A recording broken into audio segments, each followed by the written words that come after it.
Hey,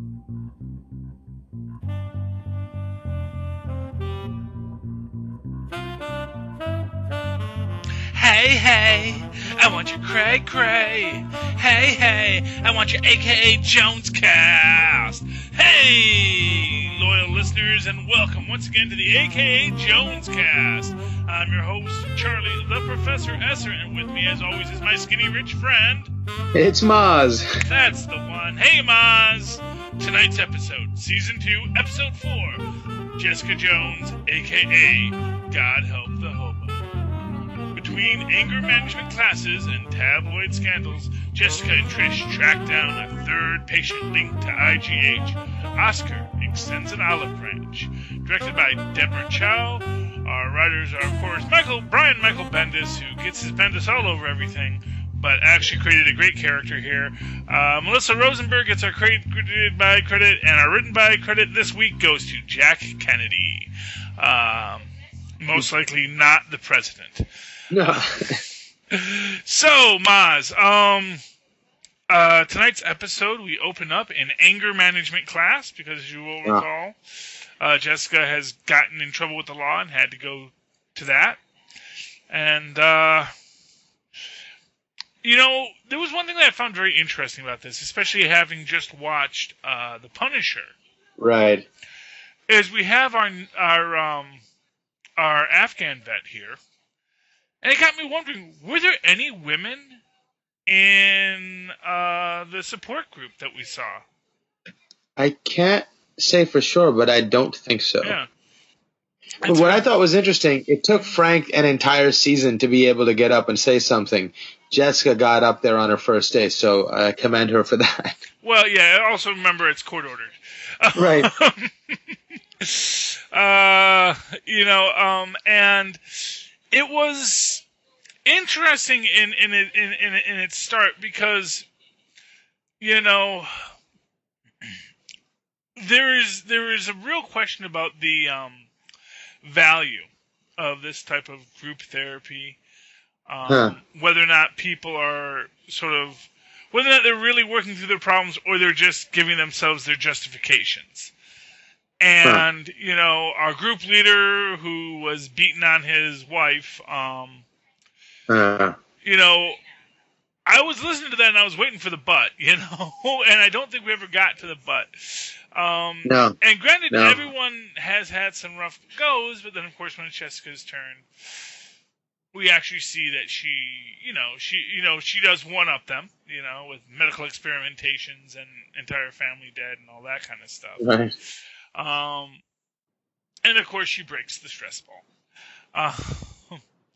which I think is maybe symbolic of the fact that because she is of this rarefied world, this world of superhumanity, that things that should be standardized aren't.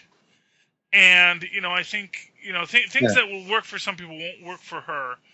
And I think within that idea that, there's this thing that, how many people in that support group, as they're trying to work through their pain and their anguish, are also saying, man, if I had that kind of power, right.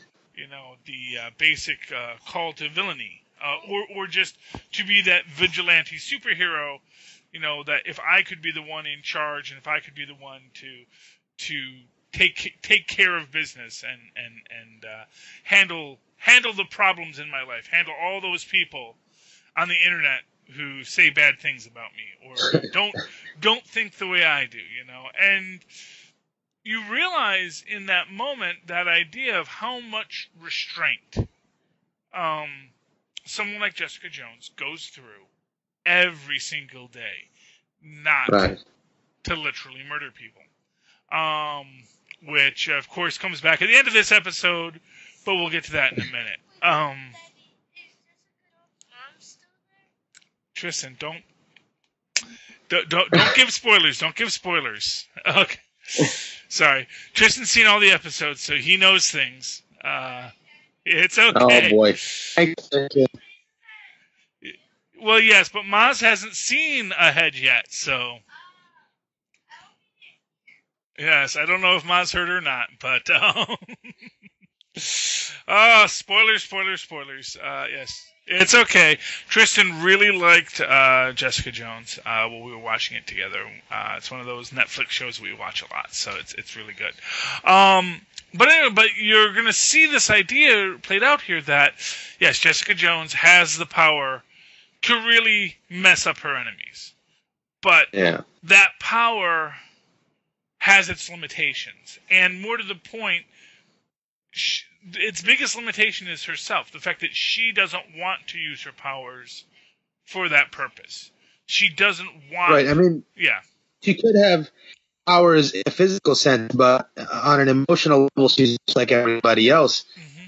And more than likely, everyone would have reacted to her powers in pretty much relatively the same way, being that it came with everything else that powers did. Mm-hmm. Exactly. So. Yeah. Now let's. I'm trying to remember how it goes, because I know how it begins and I know how it ends. I'm trying to think of what happens in the middle. We do have. Well, they find out. Yes. Yeah. They notice that it was a wig that the woman was wearing. Yes. They look at the picture of it. So that I thought was interesting, because I thought it was going to be a fake mask, and when you zoom in on the picture, I still thought it was a fake mask. And I was like, oh, wig. All right, it looked like she was wearing a mask. Yes, but that's because you don't wear a wig, you know. It's because you're not a girl, Mozz. That's the thing. Is like girls would know what wigs are like, or people who wear wigs. Actors, perhaps. And for what it's worth, as Patsy makes a point of, she wore wigs every day for years, and Jessica was around for that. So yeah, these are people who are steeped in that wiggy culture, and that knowledge comes to play because there are only 3 places that make wigs this good, and as luck would have it, it's at the first one. We don't have to go to the other 2. It's just the first one with the wig lady. And I mean, like, it's one they knew already. Mm-hmm.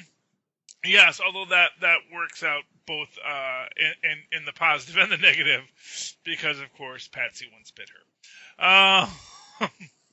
And can I just make a point here? It just really struck me as fascinating that Patsy just walks around with 3 large in her purse.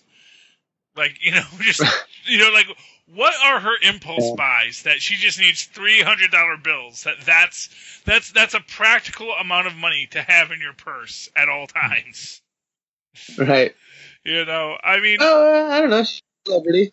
Well, yeah, she's a celebrity, but it's like... In cash, so I guess from my perspective, it's like, I could see like 20, maybe even a 50, but like just 3... And it's the $300 bills. It's not like she had, 650s or, or 1520s. It was $300 bills, which means that she buys things on a regular basis for $100 or more.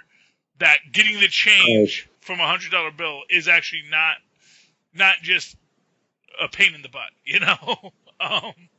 Right. Yeah.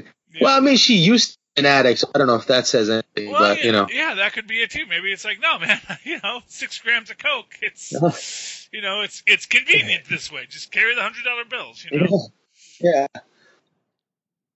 Yeah, so there we go.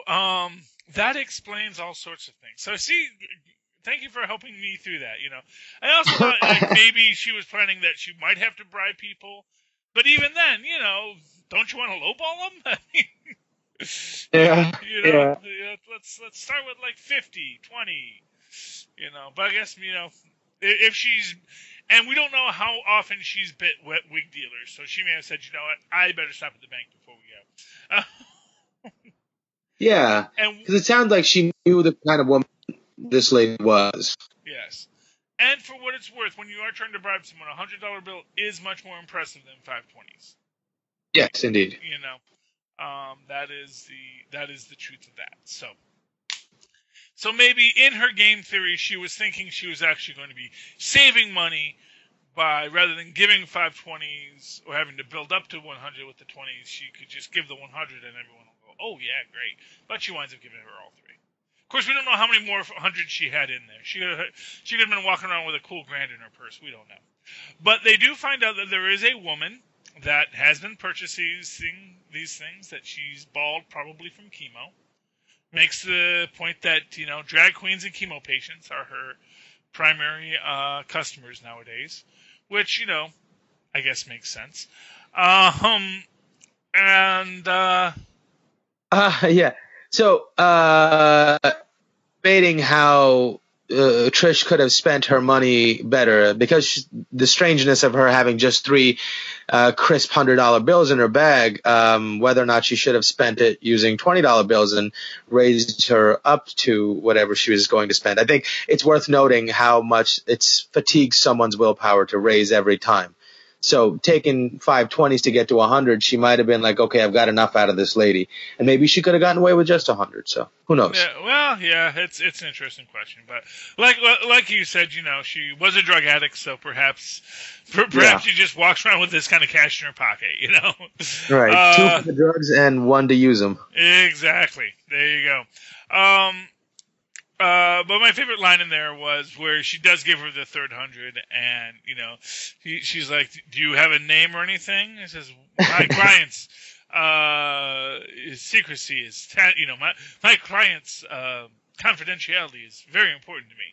Gives her the other 100 and says, "No, I don't." So it's that was delightful. Yes. Yeah.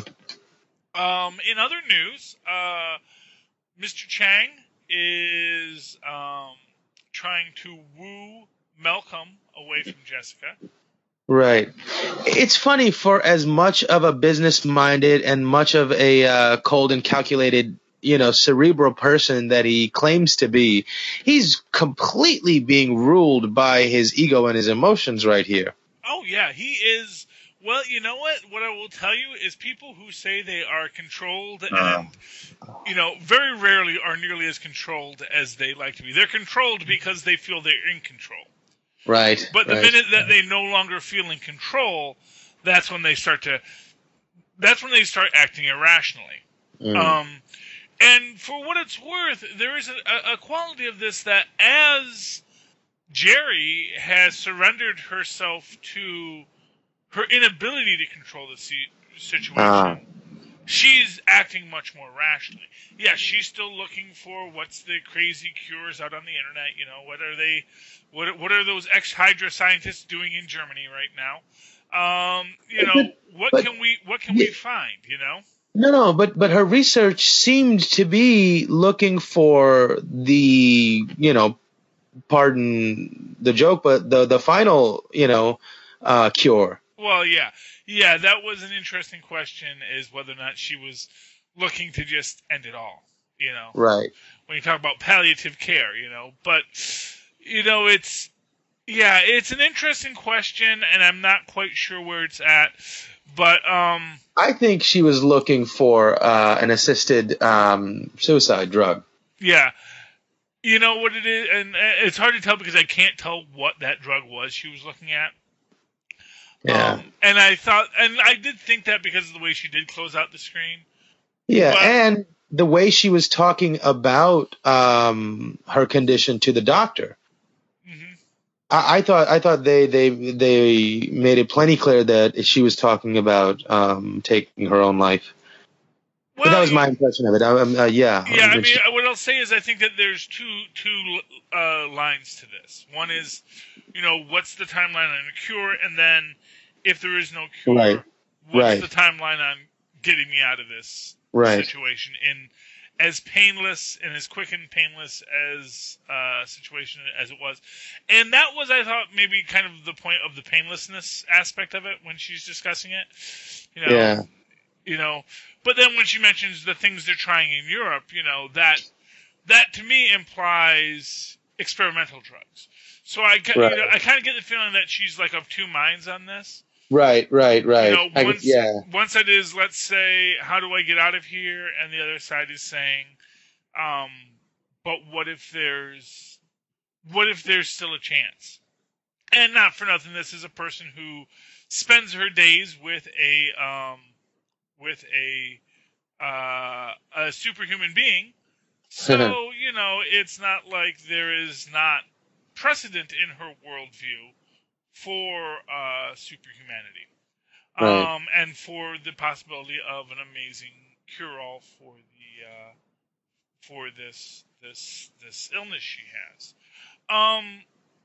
But yeah, but again, this is what we're saying here, is that we have a character who normally, and Chang even makes this point, like, you're not the person that would ever accept loss of control.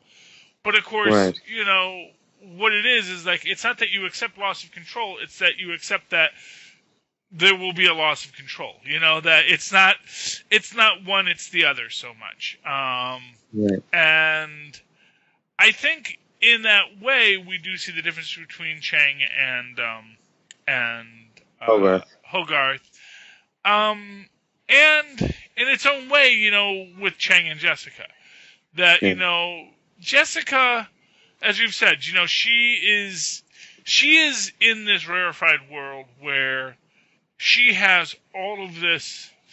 To be honest with you, she's kind of in this spot that I think Kilgrave was in our first season, which is that she has all this control. She has all these things she could control, and her difficulty is she is trying to not control it. She's trying to not basically beat the world into submission. Because when you actually have that kind of power, control, not only is control an illusion, it's also dangerous. That the things you could control, you really don't want to. There's a great... Because then you're responsible for them. Well, exactly, in Secret Wars 2, there's a great a book where basically, it's all about basically the Beyonder, who's the superhuman being from beyond, and he essentially just starts taking things over, because he can, because he is omnipotent. So first he meets this nice little streetwalker who introduces him to her procurer, and then he starts working with this guy, but as he goes, suddenly he becomes in charge of things, and then he decides to become in charge of all organized crime, and then he says, but why should I settle for crime when I could just take over the world? And basically takes over the world, and says, but why should I stop with the world? Maybe I should take over the universe. And then he goes into this whole thing about, why should I just limit myself to sentient beings? I can control every microbe in this universe. And, and he does, and it is this idea that he can control literally everything, and then realizes that he's basically, taking away what makes the world worth living in by controlling it. So, and that is that interesting take on it. And so, I mean, I think that is this issue of, are powers a gift or a curse, or just something that happens that are annoying, just like everything else that happens in your life, Yeah, I think the key I take away is everybody has their problems and everybody has their gifts. Mind your hand. You know what I mean? Play your hand. Yes. And, but of course that's not Chang's way of doing things. Because for what it's worth, people that insist on being in control tend to come from a place of feeling powerless. I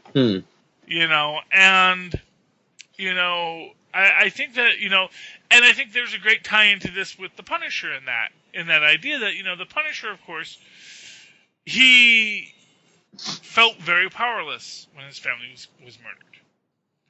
And it was very overwhelming to him that, that even though he has all these things he can do, they really didn't mean much in the grand scheme of things. And for someone like Jessica, who has real powers, I think there's an aspect of it where she says to herself, in a way, I know the limitations of my powers. I know that no matter how much power I have, I'm still bound by other limitations.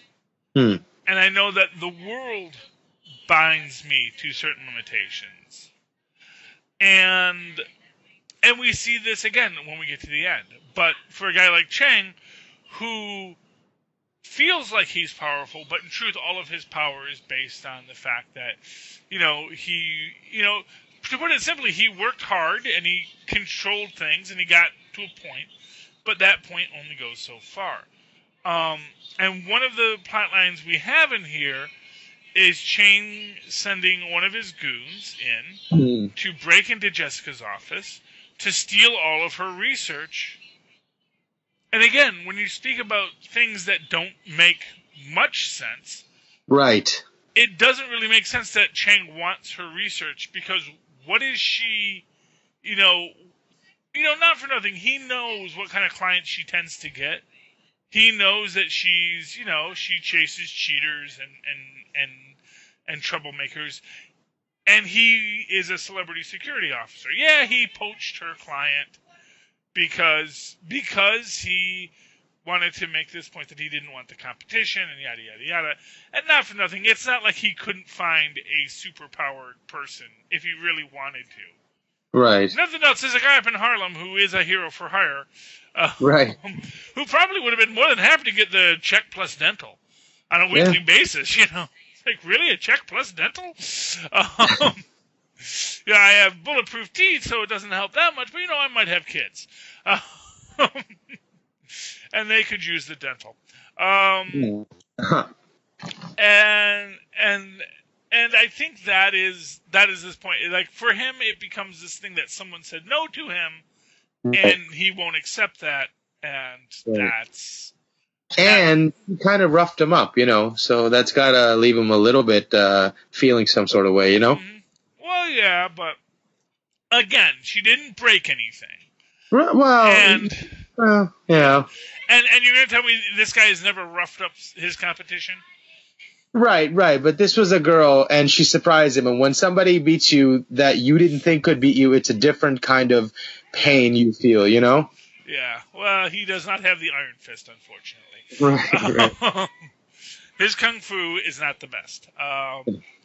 And perhaps that is the argument to be made here, is that, it's great to have Kung Fu, but you really got to be up on your Kung Fu game. Right.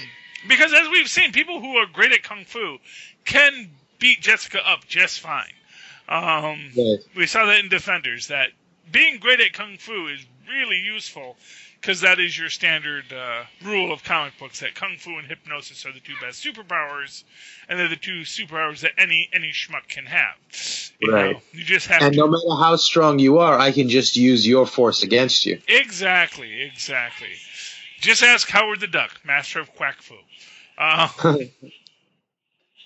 And one of the things I always liked about the Howard the Duck movie from the 80s is they actually put in this idea that he actually was a master of Quack Fu, that they actually do show that he has like these little like karate trophies on his wall in his apartment, that he actually had been a lifelong student of Quack Fu and did have his black belt, and that it really, when you think about it, it's not that odd that some middle class guy might have actually spent a lot of time studying martial arts because he could. He had the time, and that was something that gave him joy. I can see that. So Howard the Duck, master of Quack Fu. Look it up, people. It's all canon. Anyway, so speaking about... Can we talk about that two-timing son of a gun, Griff? And how he's no good, and I knew he was no good all along. Griff? Trish's boyfriend. Oh, wait. Griffin? That. Oh, my. Who's he? Yeah, who's he talking to on that phone? Oh, that's to be revealed later, but yes, you are meant to think what an awful, awful person Griff is. Griffin Sinclair, who I have told you is the son of Satan.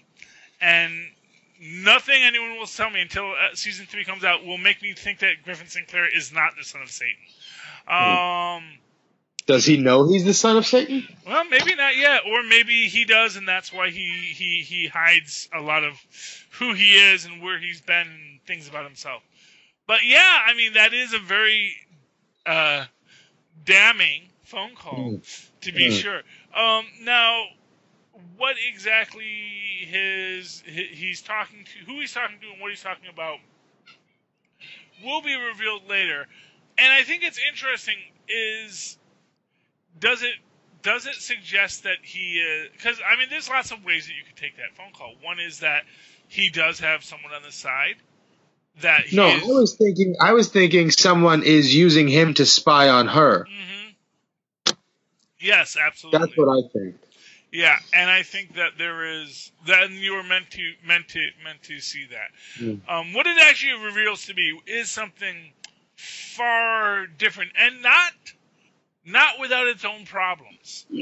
Okay. You know, we do know that he is interested in her story. We know that he has an issue with not having the story. And if there is something to be said here about men who seem very much in control until someone else has a situation where they maybe have the upper hand, I think you could say the same about Griffin Sinclair as well. Yeah. Now, one thing I will say is that, you know, it is a presented conversation in a moment of a television show, so you are kind of meant to take it the wrong way, which should always be a sign to you that maybe you shouldn't take it quite so much the wrong way. I don't know. I just want him to be evil. Yes. Well, you know, I will say, no spoilers, I don't think you get the full-on evil yet. Yeah. But I think that there are seeds planted. You know, I thought the cut was interesting, too, when they cut to them previously from Jessica inviting Oscar in. And what was interesting to me is, okay, yeah, they're going to get it on, but then, like, they cut right over and you see her smiling. And it's like, I know they're having sex, but I didn't expect Jessica to be smiling during it. Yes. And then it turns out it's Trish, and I was like, okay, that makes sense. I'm going to tell you something right now, because it's actually something I did want to mention. I actually had to go back and rewatch that like 3 times before I realized, oh, wait, that, because at first I thought, okay, it cuts to them doing the sex, and then I was thinking, oh, and then it cuts to Griffin and Patsy having sex as well, and then it cuts back as well. Because I'm watching it, and then, you know, when Oscar starts to, you know, move a little forward, and just shuts him down, and it's like, wait a minute, didn't they just have sex? And it was like, oh, no, wait, they actually didn't just have sex, did they? That was all a misdirect, and that is a pretty cool. It was a pretty well done misdirect there. And, but the smile gave it away for me. That's when I caught it immediately. I was like, wait, that's not Jessica. Yes, yeah, it was a weird moment there, because, you know, I think even when you're watching a show, sometimes you're only half watching it, and you don't even realize you're half watching it until you realize. Then you have to go back and say, wait a minute, I'm totally lost. And for what it's worth, that I think is probably one of the selling points of this series, is that it can do that to you. It can have you be lulled into that false sense of security on a show, and then have it completely turn itself upside down. And I love that Oscar called, you know, forging documents his superpower, because now it's officially, you know, something that's in the tool belt that can be used. Yes, it is, absolutely. And you know, along those lines, we get to meet Oscar's ex, and bit of a harridan, because of course, why wouldn't she be? She is the competitor for our sexual placeholder affection. So she must be a harridan. You know, it is the rich snooty guy, as from every romantic comedy. You know, as the sea captain once said, I thought she would wind up with that rich snooty guy. The Blaine. Yes, you know, and that is what that is her purpose here, which I think is is overdone, perhaps, and perhaps is the easy way to walk through this aspect of the story. But you only have so much time to tell a story. Sometimes you want to just say, just trust us, okay? You can have you can have a character who's a Harridan, and right. And the thing is, me as the audience member, I don't need the complexity there. That's a place where I can avoid having to think too much about it. I get it. That's what the character is. You can put a placeholder in. I'm fine with that. You can devote that time and complexity to the issues that do matter. Yeah, exactly. And, for what it's worth, I like the point that they made that, she used to be cooler. Or at least she was to me. I don't need her to be redeemed, you know? Yeah. Well, no spoilers, but yeah, she does not get redeemed. Anyway, moving right along. I love the moment with Malcolm confronting Jessica with what he really wanted and her finally giving in. I thought that was really cool, too. Yeah, well, because because Jessica is not a horrible person. Right. Jessica isn't, Jessica is dealing with her own stuff, but she does understand that she has the weight of the world on her shoulders, too. That there are a lot of people who need her assistance and her help. Right. And she's not willing to just ignore that, Right. She wants to be there for the people who need her. Right, but it's like that squeaky wheel getting the oil kind of thing. Let her know, and yeah, she's there. Yeah, well, exactly. So, because I don't want to run too long here, because I do want to get around to it, and we have to get to what our title means, aka God Help the Hobo, which is that they do locate one other using because they go to Max.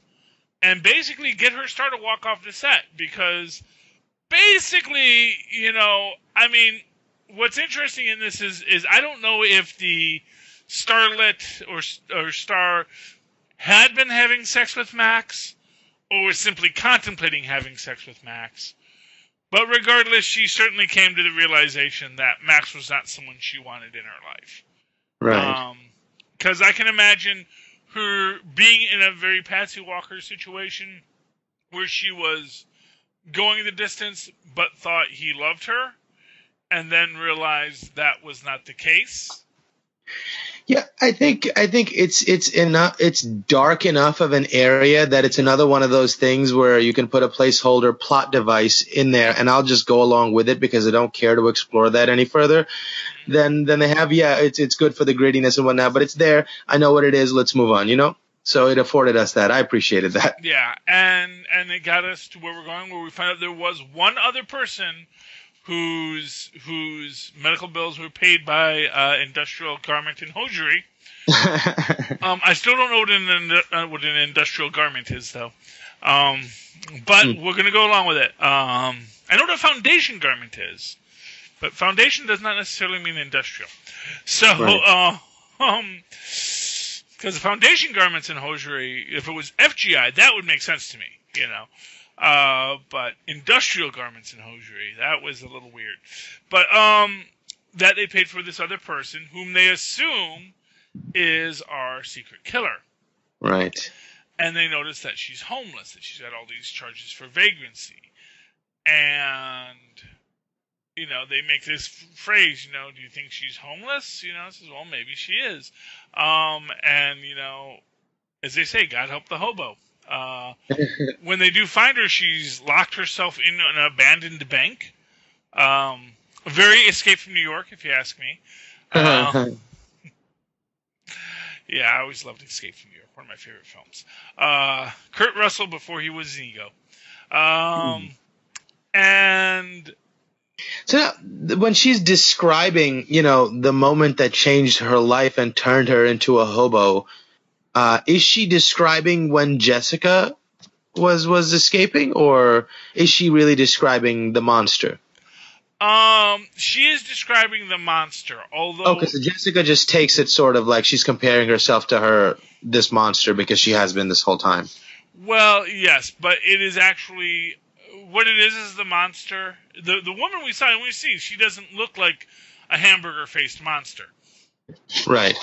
But she is someone who, came from the same products that Jessica did. Right. So, there is a quality of there, but for the grace of God go I. And so, in these aspects, when they're discussing, whenever anyone brings up who this other creature is, this other person is, Jessica can't help but see herself, because she knows, as I've said, she knows what the power is within her. Right. When you discuss that idea of great power and great responsibility, it's important to remember that how easy it would be, and this is something even in early Spider-Man comics they had, where Peter Parker, while Aunt May is struggling to make rent, he's thinking, why am I busting my head against the wall when I could just rip open that bank vault, take a bunch of money, and literally, who is going to stop me? Now, granted, obviously, every other superhero in New York City, but, you could just take the path into Jersey, where at that time there were no superheroes. You could knock over that bank with relative ease. And of course, as a superhero, he has already got that superhero strength, which is always better than a supervillain strength, Yeah, that's your protagonist armor there. But this idea that, it is so easy to become that monster. And there's that great meme out there. I'm sure you've seen some variation of it, which is that, I don't think people appreciate how much effort I put into every day not to murder people. Right. And you think about how much effort Jessica puts in every day to not murder people. Maybe that's why she drinks. Yeah. And when they're getting Inez Green back, right. They, of course, see all the cops there because Chang's guy broke into Jessica's office, stole all her research. Now, what did the monster want? Did the monster want the research as well, or what was the deal? Why did the monster attack Chang's guy? Well, that we're going to have to wait to find out. Because it makes sense in retrospect. Okay. But, without a doubt, the monster definitely hated Chang's guy, hated someone looking into, and for what it's worth, it, when you think about it in the sense that it's someone... Right, because she doesn't want IGH to be found out. Exactly. So if someone's researching IGH and, doesn't have the advantage of actual superpowers to protect them, because let's not forget, the monster had a hard time taking down the wizard, and he only had one superpower, and Jessica has a bunch more. Even if the monster is more powerful, Jessica is still not someone to be trifled with. And Simpson did a pretty decent job of holding her off for a while with his, homemade taser gun. Yeah, and super soldier serum and taser guns, they do help. Right. But unfortunately, heads do come off. Yeah, I guess Trish just took a very small dose. Well, so far.